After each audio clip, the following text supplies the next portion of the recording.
Astaghfirullah Rabbal baraya. Astaghfirullah minal khataya. Rabbi zidani ilman nafi'a wa wafiqani amalan salihah. Ya Rasulullah salamun alaik ya rafi'a syami adfatan ya jiratal alami. Ya uhailal judi wal karami. Ya uhailal judi wal karami.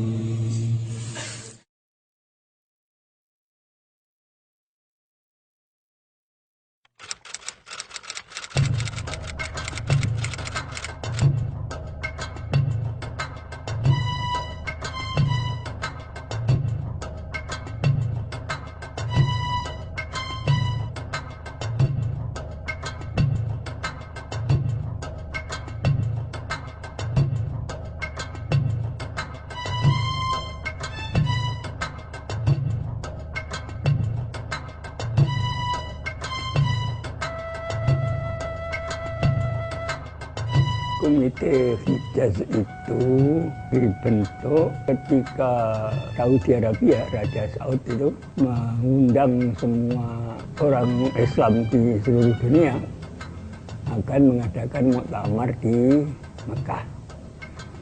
Komite Hijaz artinya komite untuk menangani masalah praktek keagamaan di negeri Hijaz. Hijaz itu nama lain dari Mekah Madinah. Jazirah Arabia sebelah barat yang meliputi Mekah, Madinah, Jeddah dikuasai oleh pasukan tentara Wahabi yang langsung dipimpin oleh Raja Abdul Aziz bin Abdurrahman bin Muhammad bin Saud. Maka mereka melakukan hal-hal yang bertentangan dengan prinsip Ahlussunnah wal Jamaah, yaitu membongkar situs-situs sejarah, bahkan sampai kuburan-kuburan para sahabat. Di Ma'la itu ada kuburannya Sayyidah Khadijah, Asma binti Abu Bakar, Abdullah bin Zubair. Ulama-ulama semua dibikin rata dengan tanah. Kemudian situs sejarah juga dibongkar, makom Syafi'i, tempat mengajarnya Imam Syafi'i. Terakhir akan membongkar makom Hadrati Rasul sallallahu alaihi wasallam dan Sayyidina Abu Bakar Umar. Baru Kiai Hasyim Asy'ari, Kiai Wahab dan kiai-kiai tersentak mendengar bahwa kuburan Nabi Muhammad akan dibongkar. Segera dibentuk Komite Hijaz. Saudi Arabia di bawah kekuasaan Muhammad bin Abdul Wahab menerapkan pemerintahan dan menerapkan Islam menurut paham Wahabi. Yang boleh hidup hanya mazhab Wahabi. Mazhab 4 tidak boleh. Yang itu tidak cocok, bahkan dianggap berbahaya oleh para pemimpin Islam Indonesia, kiai-kiai di Indonesia. Jadi kiai-kiai di Indonesia ingin menyampaikan hal ini kepada Raja Saudi Arabia. Nah, maunya kiai-kiai ini nunut delegasi ke muktamar khilafah di Mekah itu. Tapi kemudian tahu-tahu nama Kiai Wahabi, alasannya karena kiai pesantren belum punya organisasi. Penghapusan nama Kiai Wahab ini menimbulkan kekecewaan katakanlah mungkin juga kemarahan di kalangan pesantren. Maka kiai-kiai berkumpul, kesimpulannya kiai-kiai terutama di dalam Komite Hijaz merasa wajib harus ada organisasi para ulama Ahlussunnah wal Jamaah di Indonesia. Nah, maka organisasi itulah yang kemudian disebut Nahdlatul Ulama. Begitu akan berangkat ke Saudi Arabia, delegasi Komite Hijaz ini sudah atas nama Nahdlatul Ulama. Surat yang dibawa oleh Kiai Wahab kepada Raja Saudi juga sudah atas nama Nahdlatul Ulama. Berangkat ke Jeddah, diterima oleh Raja Abdul Aziz, menyampaikan salam umat Islam seluruh negeri Jawa, dan memohon satu, para tamu Allah baik yang umroh maupun yang haji selama berada di Mekah, Madinah, Jeddah diberi kebebasan beribadah sesuai dengan mazhabnya masing-masing. Yang kedua, imam dan khotib Masjidil Haramain digilir. Misalkan satu minggu ini bermadzhab Hanafi, minggu depan mazhab Maliki, minggu depan mazhab Syafi'i, minggunya lagi mazhab Hambali. Yang ketiga, mohon dengan sangat makom hadrati Rasul sallallahu alaihi wasallam dan Abu Bakar Umar jangan dibongkar. Yang dikabulkan cuma yang satu ini yang dikabulkan. Yang khutbah digilir dan kebebasan cara beribadah itu tidak dikabulkan.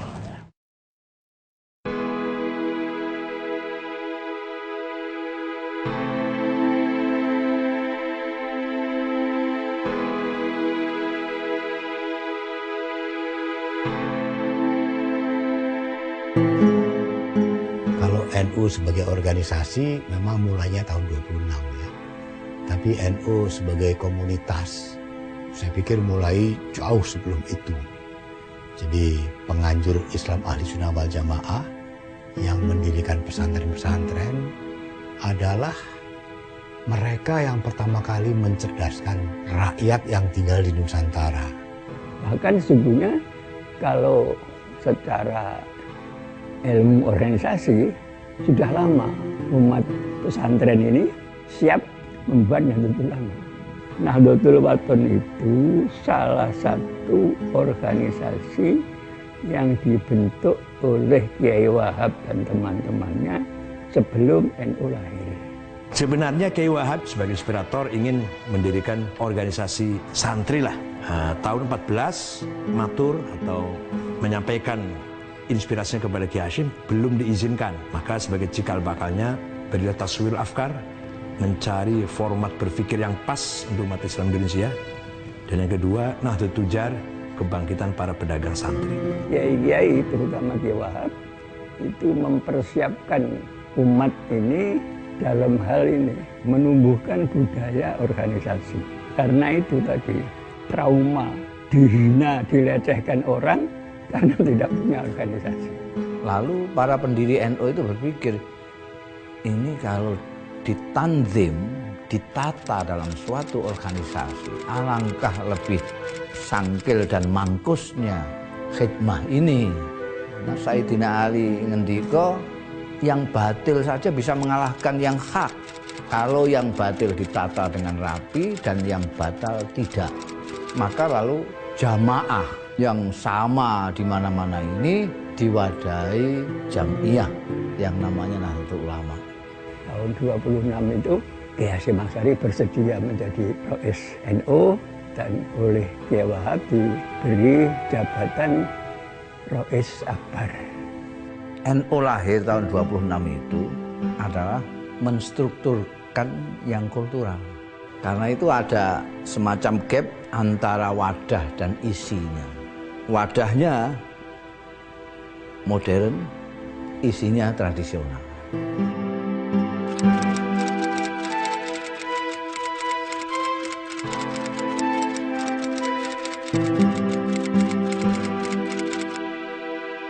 Konon asasi itu bahasa Indonesianya anggaran dasar.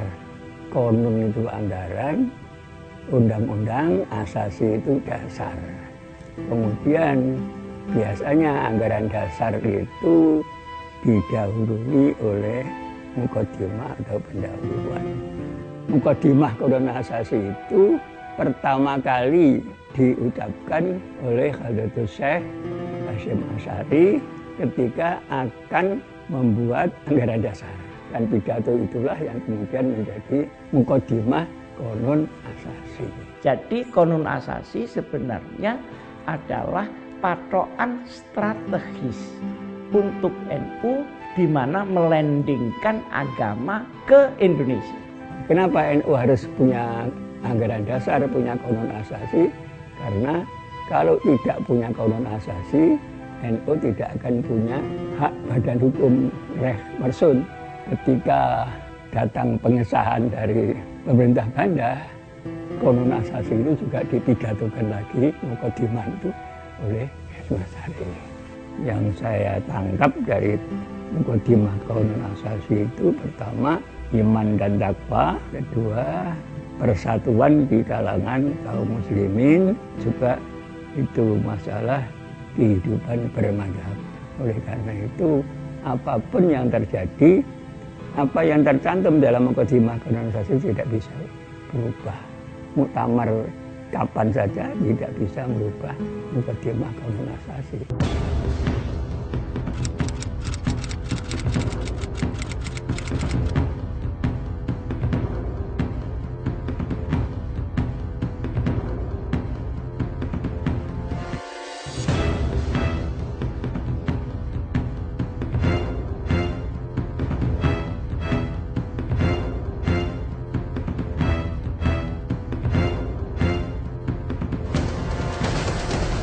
Peran NU tidak bisa diragukan, sangat besar sekali.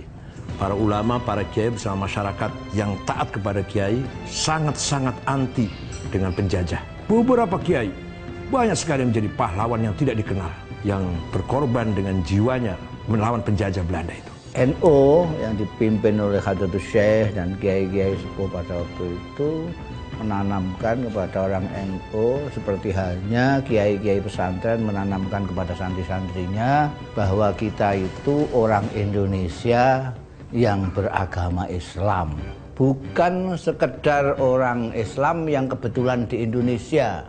Sehingga kalau ada sesuatu yang mengancam Indonesia, otomatis sebagai orang Indonesia tidak usah disuruh siapa-siapa, tidak usah ditanya kontribusi segala macam, itu rumah-rumahnya sendiri.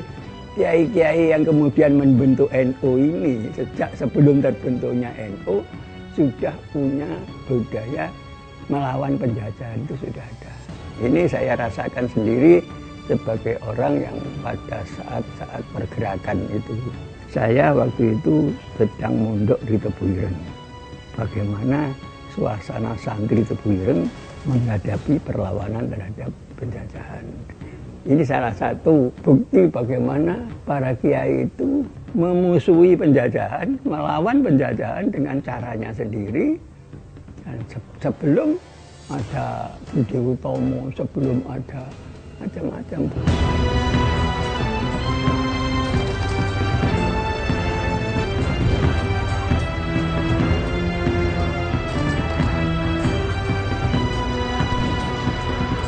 Karena saya kira itu tidak hanya sekedar penghormatan pada matahari, memakai rukuk segala macam itu sudah keterlaluan. Dan niatnya memang niat nyembah dewa matahari kan. Kiai Hasyim Asy'ari sendiri pernah ditahan 1 bulan oleh Jepang karena menolak keluar dari tahanan, tangan kanannya mati, tangan kanannya sudah tidak bisa bergerak. Mungkin dalam Kongres Pemuda peran kita tidak signifikan. Tapi menjelang mendirikan negara, beberapa tokoh NU ikut di dalam BPUPKI dan PPKI. Kalau dilihat dari jumlah mungkin tidak banyak ya, karena secara resmi berperan di BPUPKI itu kan Kiai Maskur dan Kiai Wahid Hasyim ya. Kemudian di PPKI mungkin hanya Kiai Wahid Hasyim yang berperan, karena dari 61 menjadi 17, lalu ditambah anggota baru kira-kira 20, sisanya yang anggota BPUPKI itu tidak semuanya masuk ke PPKI. Cuma kalau dilihat dari sudut substansi dan dampaknya bagi pembangunan bangsa atau berdirinya sebuah bangsa dan negara itu sangat besar. Yang menonjol adalah Pak Wahid Hasyim yang duduk di dalam Panitia 9 yang merumuskan pembukaan Undang-Undang Dasar. Jadi perannya cukup besar menurut saya. Karena dari sudut substansi itu NU tentu memberikan sumbangan-sumbangan bagi perumusan dasar negara yang kemudian menjadi Pancasila. Di dalam BPUPKI yang memperdebatkan dasar negara tanggal 29 Mei sampai dengan 1 Juni, itu NU juga ada di dalamnya dan ikut di dalam perdebatan sehingga deadlock pada tanggal 1 Juni. Kemudian pada tanggal 22 Juni ada Piagam Jakarta. Di situ dari 9 orang terpilih ada 1 orang yang bernama Kiai Wahid Hasyim mewakili golongan Islam. Nah, itu dampaknya terhadap ideologi negara. Sumbangan NU itu sangat signifikan. Proklamasi kami bangsa Indonesia dengan ini menyatakan kemerdekaan Indonesia. Hal-hal yang mengenai pemindahan kekuasaan dan lain-lain diselenggarakan dengan cara saksama dan dalam tempo yang sesingkat-singkatnya. Jakarta, 17 Agustus 1945, atas nama bangsa Indonesia, Soekarno Hatta.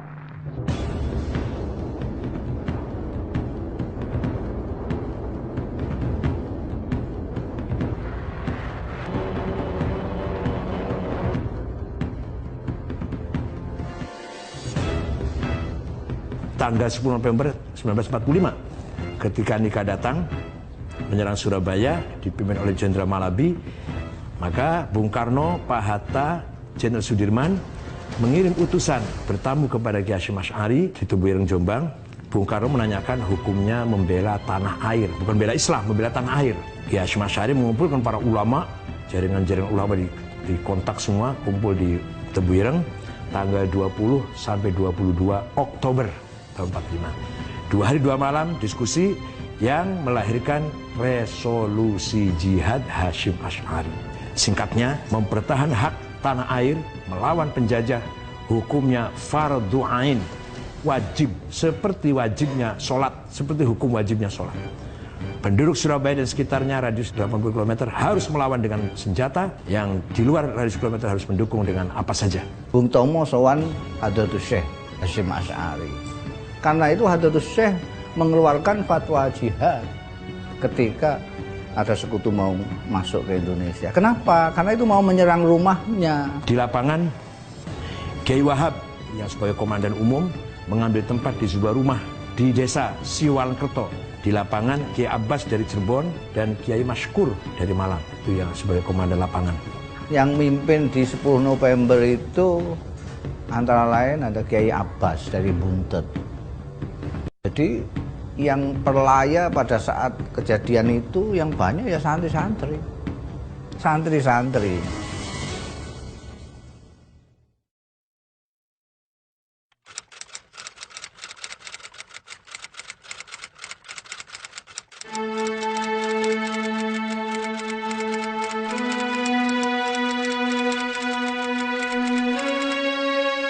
Kalau kita melihat Kiai Wahid Hasyim dari sudut itu, menurut saya ada 2 hal.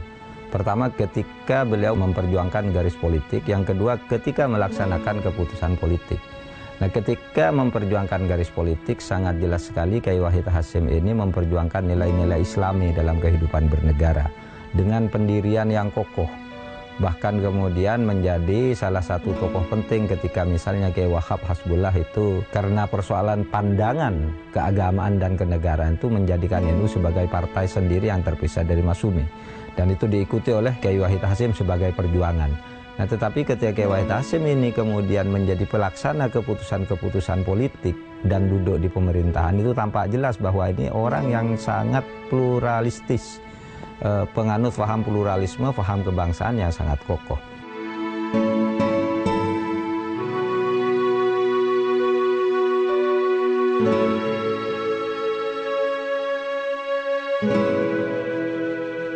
Fatayat dan Muslimat NU ini mempertahankan prinsip-prinsip Islami, cara berpakaian, cara menjaga keutuhan keluarga dengan akhlak yang mulia. Berdiri di Purwokerto, tanggal 29 Maret 1946.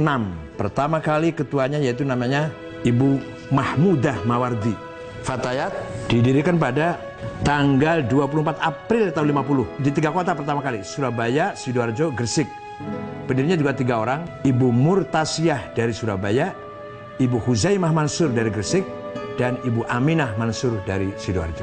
Kedua organisasi ini terbentuk untuk mewadahi kebutuhan perempuan-perempuan Nahdlatul Ulama akan sebuah wadah untuk berkegiatan maupun mengekspresikan keinginan mereka untuk aktif berpartisipasi dalam masyarakat. Kalau kita melihat dalam sejarahnya, baik Fatayat maupun Muslimat sebelum terbentuknya, sebelum terwadahi ya, itu tokoh-tokohnya sudah aktif dalam gerakan perjuangan kemerdekaan Indonesia. Baik secara langsung ikut angkat senjata maupun berperan di dapur umum, aktif untuk memastikan bahwa pejuang-pejuang kemerdekaan kita itu teropeni, terawat ya. Bahkan juga yang menjadi kurir-kurir untuk mengantar pesan-pesan rahasia antara para pejuang kemerdekaan. Jadi perannya luar biasa sekali.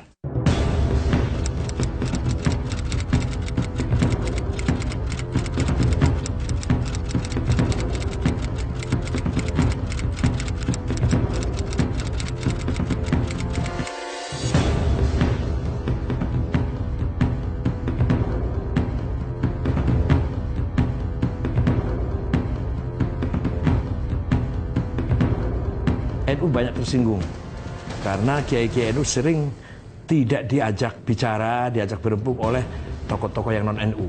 Akhirnya NU keluar dari Masyumi dan menjadi partai sendiri. Tidak tahunya Tuhan yang ngatur, tidak lama terjadi PRRI, pemberontakan PRRI yang banyak sekali tokoh-tokoh Masyumi non-NU terlibat. Seandainya NU tidak keluar dari Masyumi, ikut dibubarkan. Padahal waktu keluarnya NU dari Masyumi bukan karena mengetahui akan ada pemberontakan, tidak. Tapi itulah tangan Tuhan yang ikut campur, menggerakkan hati para ulama NU agar keluar dari Masyumi. Ya sebetulnya hubungan itu tidak berjalan mulus karena perbedaan latar belakang. Kebanyakan tokoh-tokoh Masyumi adalah berpendidikan barat, menjadi intelektual dan menganggap enteng para ulama NU yang sebetulnya tidak kalah dari mereka. Karena adanya ketidaksesuaian pendapat dengan tokoh-tokoh dalam Masyumi, maka ulama-ulama NU mendirikan partai dan akhirnya menjadi pemenang ketiga dari pemilu. Dalam kurun itu yang menonjol adalah pemberian gelar Waliul Amri Daruri Bisyaukah kepada Presiden Soekarno yang dilandaskan dengan ketentuan-ketentuan di dalam fikih. Orang-orang yang tidak paham fikih menganggap itu upaya menjilat Bung Karno, padahal sama sekali jauh dari itu. Nah, ketika itu NU masih memperjuangkan Islam menjadi dasar negara yang dilakukan di dalam waktu 56 sampai 59 di dalam Majelis Konstituante.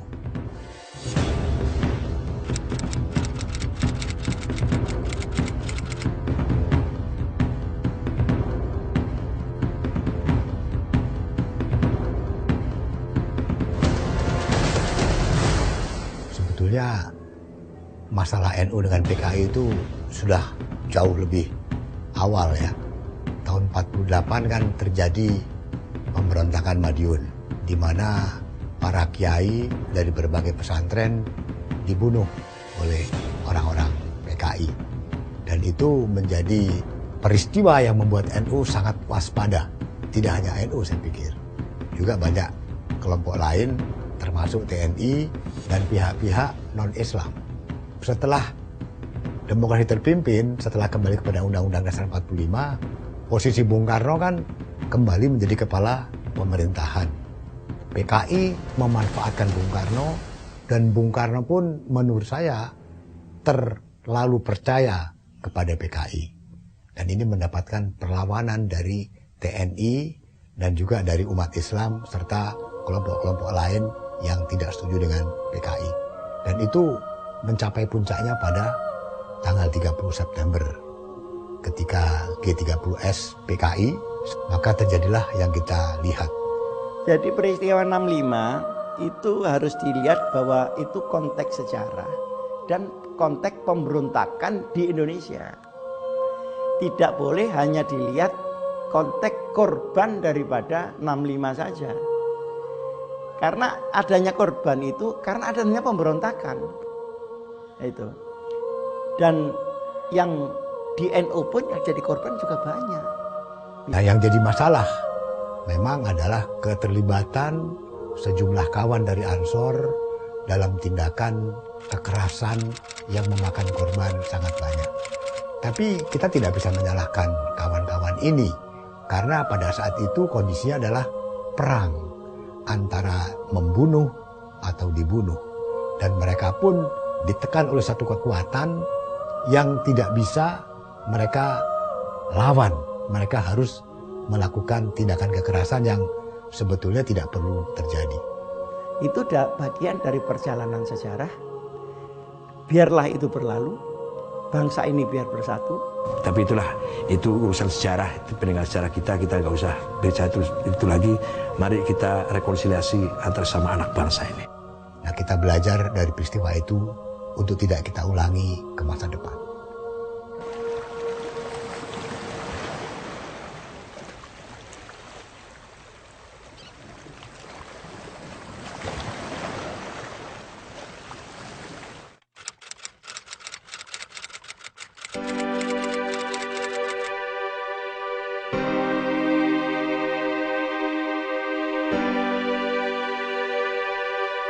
Ketika itu tokohnya yang terkenal Pak Subhan dengan Pak Syekhu ngotot ingin pemilu luber langsung bebas rahasia dengan keyakinan NU akan menang, minimal akan menunjukkan kekuatan NU lah.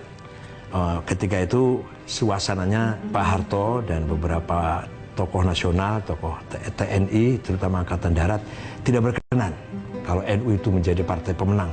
Maka dari Sekber Golkar, sekretariat bersama golongan karya yang di situ juga ada Pak Subhan di situ. Kemudian dijadikan kendaraan, tidak mengatakan itu partai, tapi itu golongan karya dan golongan karyalah yang harus menang. Kalau menurut saya, dulu itu ada kekuatan sosial politik di Indonesia itu ada 6. PNI, Masumi, PKI, NU, militer. Setelah Bung Karno tidak ada, PNI tidak ada, Masumi tidak ada, PKI tidak ada, tinggal 2. Tentara bikin Golkar. Maka yang dijeleng-jeleng, yang ditekan-tekan itu NU. Pemilu pertama tahun 71 sudah diperlakukan begitu kejam, NU masih eksis. NU menjadi sasaran dari pemerintah Orde Baru pada pemilu tahun 71 dan seterusnya. Hal itu terjadi karena pemerintah masih menganggap NU masalah, ancaman, karena masih menginginkan negara berdasar Islam. Karena itu lalu dilakukan segala macam upaya, termasuk akhirnya dibonsaikan dalam P3. Dan betul-betul NU waktu itu sudah menjadi kecil secara politik. Ya itulah sejarah perjalanan bangsa kita. Kita tidak usah mengungkit-ungkit itu ke belakang. Kita maafkan, tapi tidak bisa dilupakan. Atas nama pimpinan Majelis Permusyawaratan Rakyat, saya sampaikan selamat bersidang, selamat bermusyawarah. Semoga Allah Subhanahu wa Ta'ala senantiasa melimpahkan taufik dan hidayahnya kepada kita sekalian dalam rangka usaha pembangunan bangsa dan negara Republik Indonesia.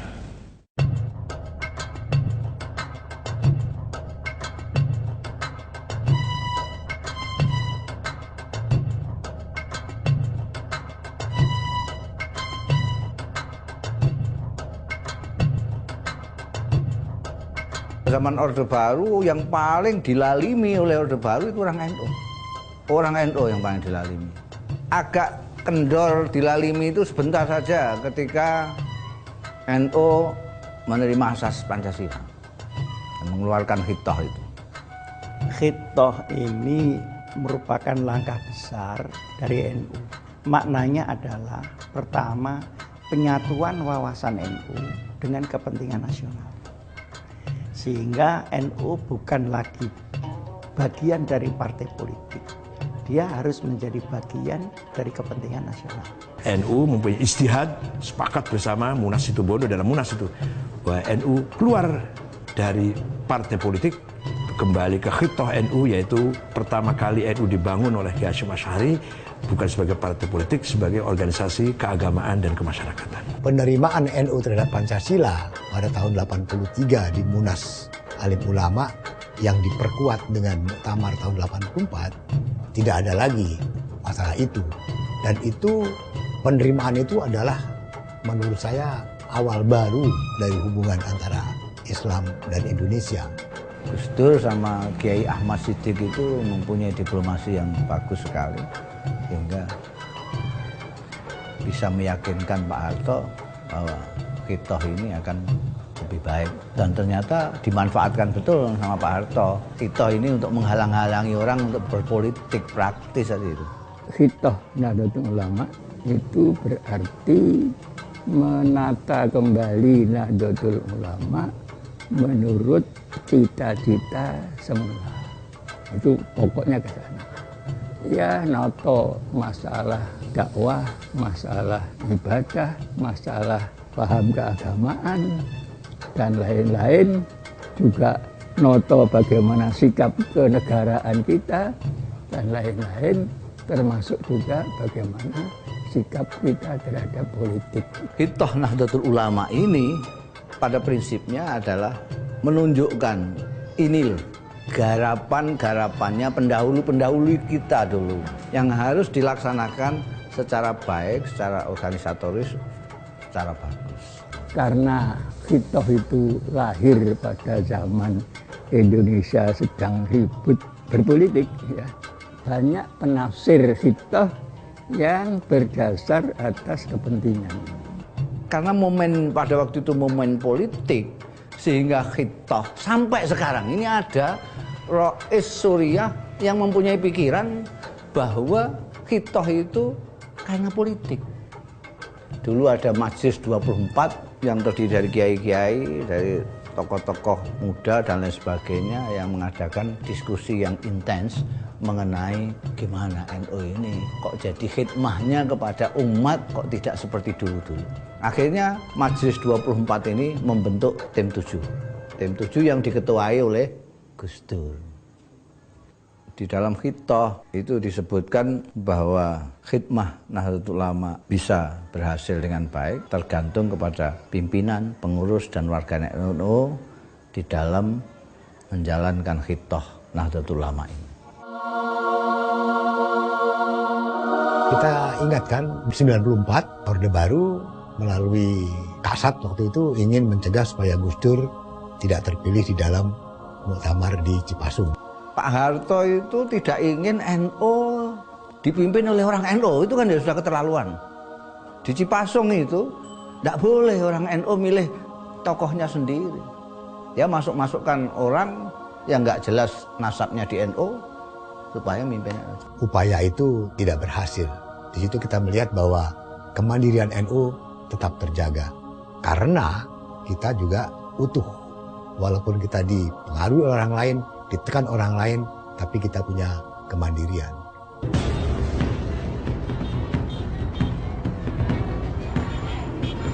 Selama Orde Baru, P3 tidak pernah dipimpin oleh orang NU. Padahal mayoritas P3 itu orang NU yang pada waktu pemilu 55 menjadi 3 besar setelah PNI dan Masyumi. Sedangkan MI yang ikut nunut itu selalu mimpin P3. Setelah Gus Dur menjadi ketua umum PBNU, karena kapasitas Gus Dur yang begitu hebat, maka akhirnya Gus Dur muncul sebagai tokoh utama dari masyarakat sipil Indonesia. NU pun menjadi kekuatan utama masyarakat sipil karena ada Gus Dur. Ketika pimpinannya itu Gus Dur, maka otomatis terutama anak-anak muda wawasannya menjadi sangat luas karena yang mimpin Gus Dur yang mempunyai wawasan luas. Jadi tergantung siapa yang mimpin. Kalau kita lihat kenapa orang begitu menghormati Gus Dur, karena ibadah-ibadah sosialnya itu keikhlasannya menurut saya tinggi. sehingga Tuhan menggerakkan hati orang-orang itu untuk menghormati Gus Dur. Kalau pemimpin NU tidak ikhlas, NU tidak akan berhasil sampai kapanpun. Coba bayangkan orang seperti Gus Dur tuh belusuan ke pesantren-pesantren, bertemu rakyat, bertemu LSM gitu, dan nunggu laporan-laporan dari orang di level yang langsung di bawahnya, tapi turun sendiri. Kiai Wahid Hasyim juga dulu begitu, Saifuddin Zuhri juga begitu kan. Itu ditunjukkan sikap seperti itu oleh Gus Dur tanpa tendensi yang bisa dinilai itu hanya untuk pencitraan. Gus Dur itu tidak peduli ketika diberitahu misalnya, Gus jangan gitu, nanti Gus Dur malah dukungannya kurang. Tidak peduli dia, saya tidak butuh soal-soal begitu katanya. Mau didukung, mau tidak, terserah saja, saya tidak butuh percitraan apa, pokoknya ini jalan. Maka terjadilah apa yang sudah kita lihat kan, bahwa Gus Dur menjadi ujung tombak dalam menghadapi Pak Harto dan pemerintah Orde Baru yang berujung kepada peristiwa reformasi. Tanpa peran Gus Dur, tanpa peran NU pada saat itu, tidak akan terjadi seperti yang kita lihat. Atau terjadi pun pasti mundur waktunya. Reformasi ini dimulai dari Ciganjur, di rumahnya Gus Dur, dihadiri oleh tokoh lain yaitu Pak Amin Rais, Ibu Megawati, dan Sri Sultan Hamengkubuwono. Itulah awal mula reformasi yang sebenarnya.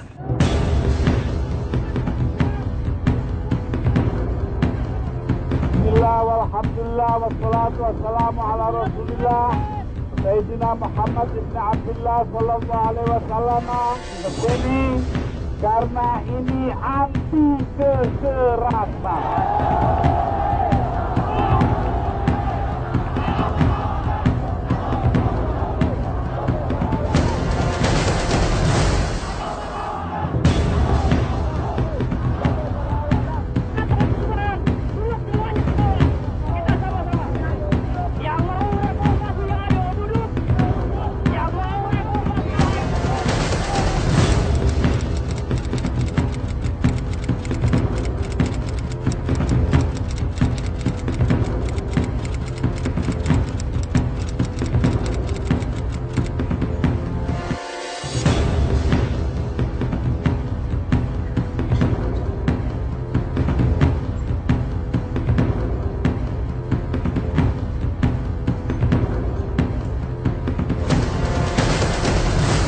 Saya memutuskan untuk menyatakan berhenti dari jabatan saya sebagai Presiden Republik Indonesia.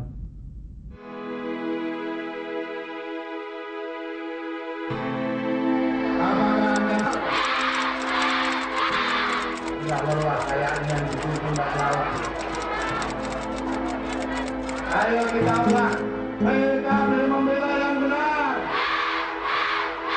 Dibentuk PKB itu tanggal 23 Juli tahun 98, setahun sebelum pemilu.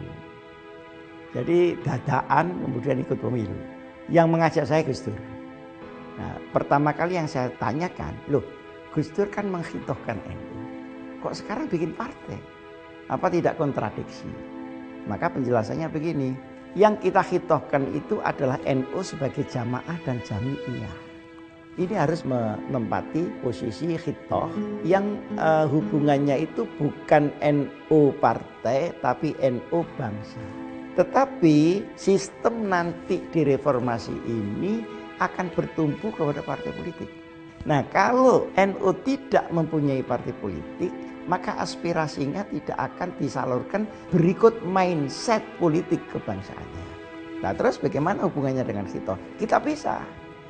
Karena ketika itu orang NU sebagai komunitas bisa digerakkan, maka PKB dapatnya besar.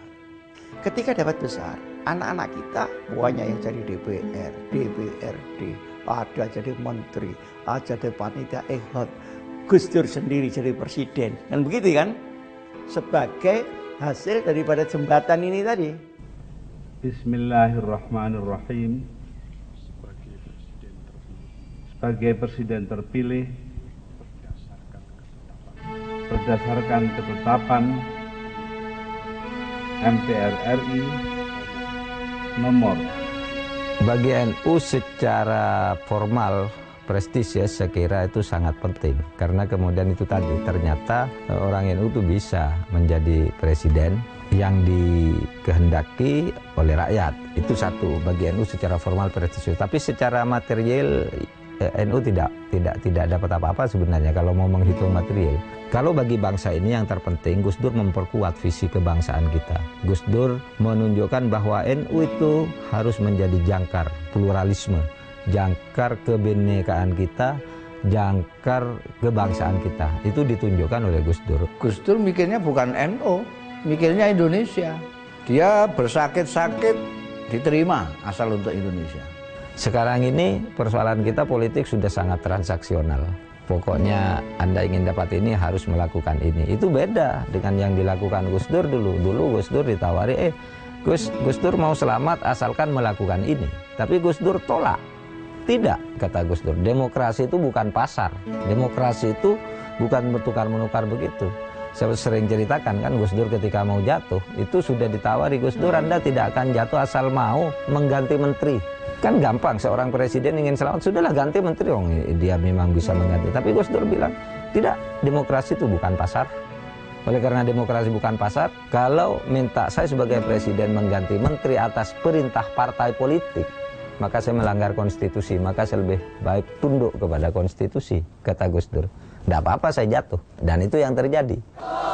Gus Dur, you are still our president.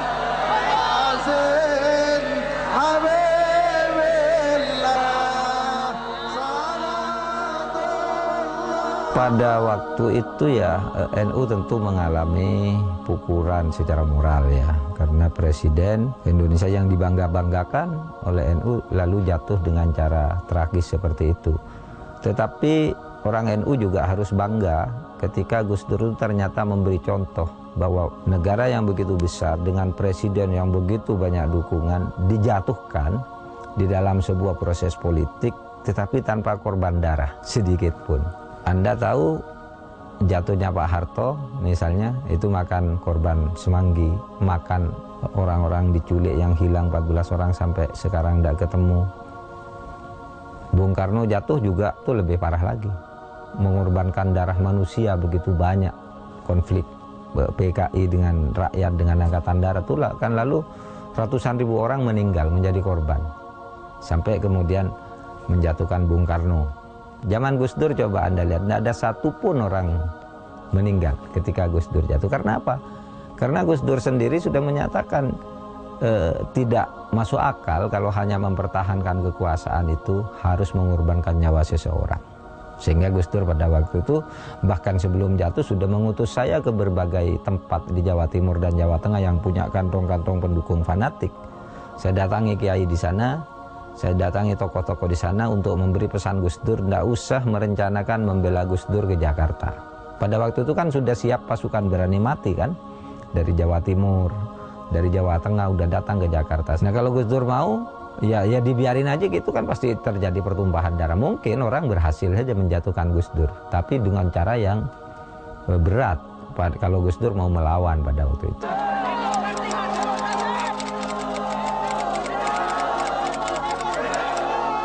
Saya akan tetap memimpin perjuangan moral menegakkan kebenaran.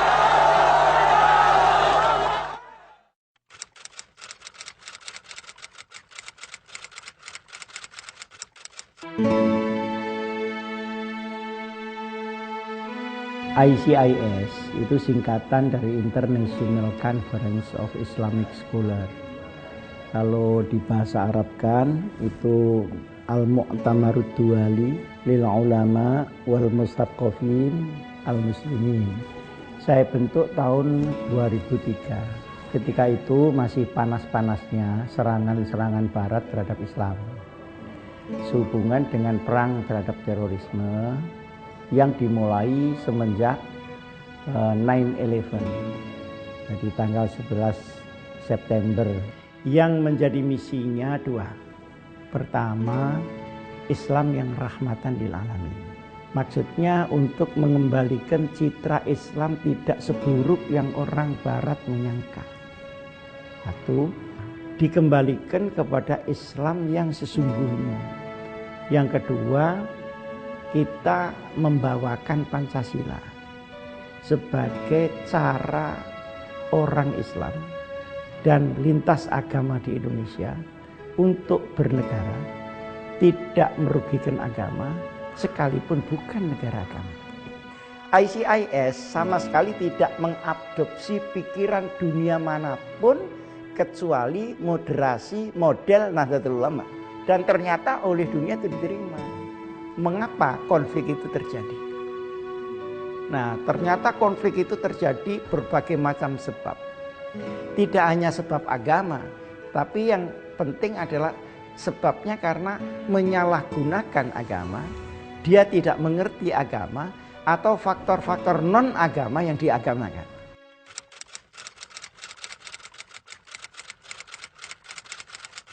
Ada seorang pemimpin pergerakan nasional Indonesia, adalah Dr. Sutomo, yang ikut mendirikan Budi Utomo. Beliau mengatakan pesantren adalah konservatorium patriotisme dan nasionalisme Indonesia. Andai kata tidak ada pesantren, andai kata tokoh-tokoh Indonesia hanya mendapatkan pendidikan barat, kiranya sulit mengajak mereka untuk memperjuangkan kemerdekaan Indonesia. Semangat memperjuangkan Indonesia itu sangat didukung oleh pesantren-pesantren. Nasionalisme itu sangat erat hubungannya dengan Nahdlatul Ulama, dan terakhir lagi ya kita bisa melihat tahun 83-84 itu waktu Situbondo dengan pernyataan bahwa republik ini adalah final ya. Jadi itu satu pengakuan bentuk final dari republik. Ini sesuatu yang cukup luar biasa yang disumbangkan oleh NU.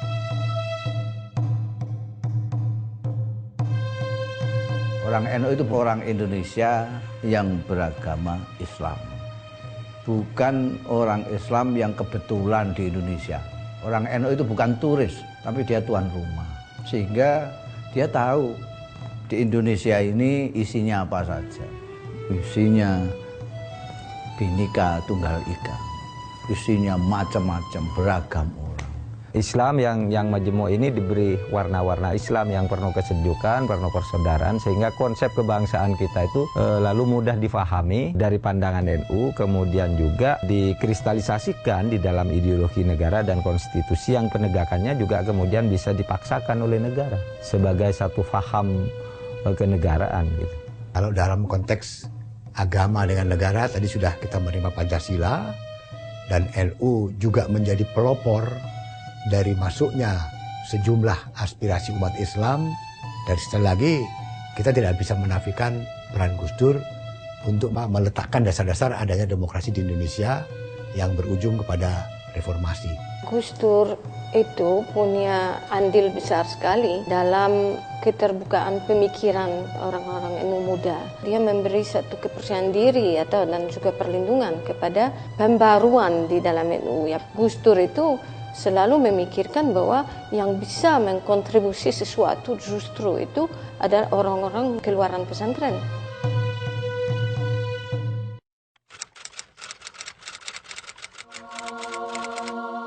Proses regenerasi yang saya ketahui sih mengalir saja ya, sesuai dengan kebutuhan zamannya. Jadi kita melihat banyak sekali tokoh-tokoh NU yang kemudian memainkan peran baik dalam komunitas NU sendiri maupun dalam kancah nasional dan kemudian juga bahkan kancah internasional. Saya rasa tokoh-tokoh yang selama ini kita saksikan berperan besar dalam berbagai bidang memang juga adalah cerminan dari strategisnya posisi NU di tengah-tengah masyarakat saat ini. Rata-rata warga NU itu kan sudah dibekali dengan pengetahuan yang sangat komprehensif mengenai masalah kebangsaan terutama. Jadi pemahamannya biasanya sangat komprehensif. Ketika kemudian bangsa ini membutuhkan sumbangsi dari mereka, siap mereka untuk mengisi ruang-ruang di kancah publik. Kita harapkan regenerasi ini lancar dengan baik sehingga NU akan selalu eksis sampai ila yaumil qiyamah insyaallah. Kita sudah berusaha ada pengkaderan, di samping pesantren juga itu tempat pengkaderan yang paling efektif. Maka bagi saya pribadi ya, peran anak-anak muda NU itu adalah harus memastikan bahwa mereka bisa mengerek mengerek, bisa mendorong agar globalisasi ini menjadi sebuah hal yang positif yang membawa maslahah terutama bagi tingkat akar rumput.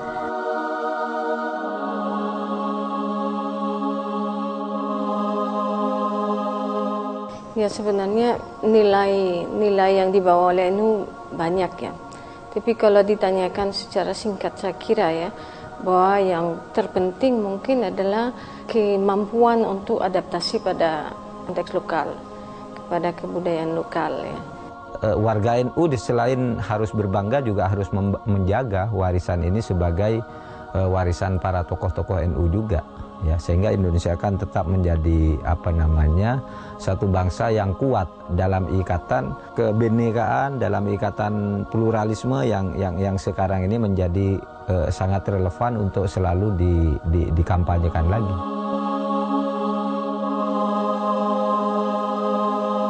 Kita ingin menjadikan Indonesia mutamaddin, Indonesia beradab, Indonesia berkeadilan, yang sejahtera, umat Islamnya cerdas, berkecukupan, bermartabat, disiplin, toleran, menjunjung tinggi perbedaan. Itulah namanya mutamaddin atau Madinah.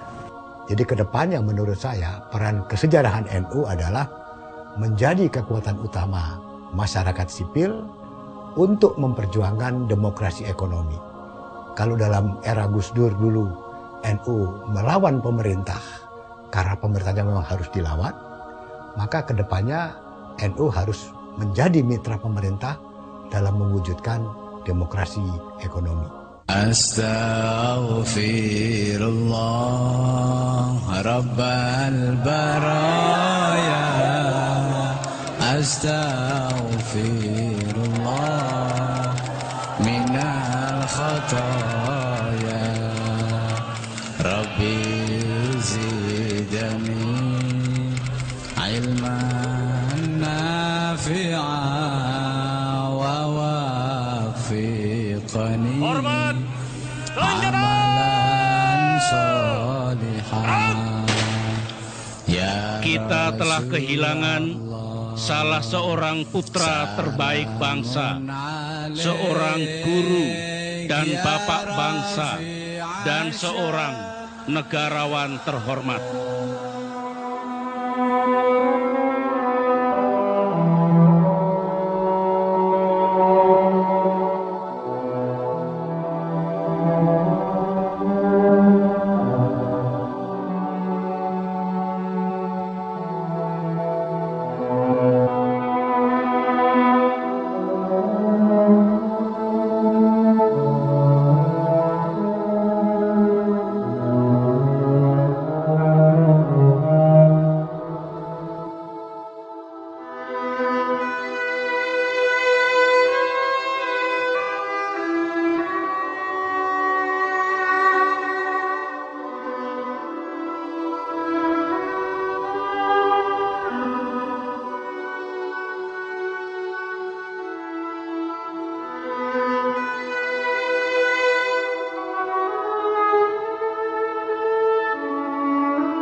Ilailas tulil firdaus si Allah pala aqwa ala naril jahimi pahabali tau batau afkir dhunubi